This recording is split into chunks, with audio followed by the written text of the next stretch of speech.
La première ministre a dû écourter son séjour dans le Congo central et rentrer à Kinshasa pour suivre de près cette situation.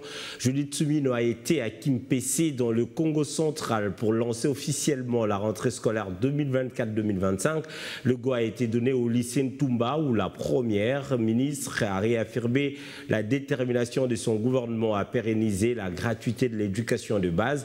Elle a également souligné l'importance de respecter les directives sanitaires pour éviter la propagation de l'épidémie Mpox. 7h30, nous sommes au lycée Lambantoumwa à Kimpese dans le territoire de Songololo. La première ministre a donné le go officiel de la rentrée scolaire 2024-2025. Devant les élèves de cette école et les officiels de la province du Congo central, la chef de l'exécutif central a exprimé la détermination du gouvernement à pérenniser la gratuité de l'éducation des bases impulsée par le chef de l'État. Nous avons besoin de jeunes engagés, patriotes. Nous avons besoin des enfants qui sont notre avenir, car sans vous les jeunes, la RDC ne survivra pas. Raison pour laquelle nous faisons le nécessaire, avec le chef de l'État, l'ensemble du gouvernement, pour assurer que la gratuité de l'enseignement continue et qu'on y ajoute aussi tout ce qui doit améliorer la qualité de l'enseignement. Par ailleurs, Judith Suminwa a réaffirmé l'engagement de son gouvernement à apporter des solutions aux problèmes sociaux des enseignants et à marteler sur des mesures d'hygiène contre l'épidémie de Mpox. À vous les enseignants, je sais que ce n'est pas facile pour vous.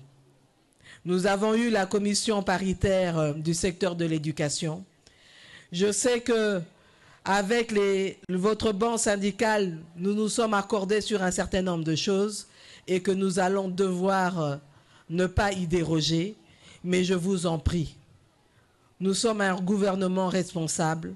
Nous savons que ce n'est pas facile pour vous, mais les engagements pris, nous allons les tenir. Nous avons tous entendu parler de l'épidémie du Mpox. Vous avez eu des directives à travers les communiqués du ministère de la Santé.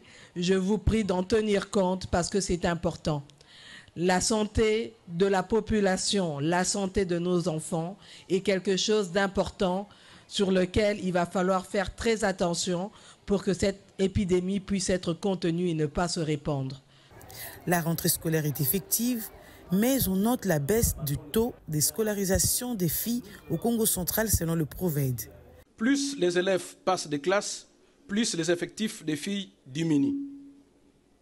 C'est ainsi, conjuguons les efforts, nous, acteurs éducatifs et parents, pour conscientiser nos élèves filles de les placer devant leurs responsabilités futures.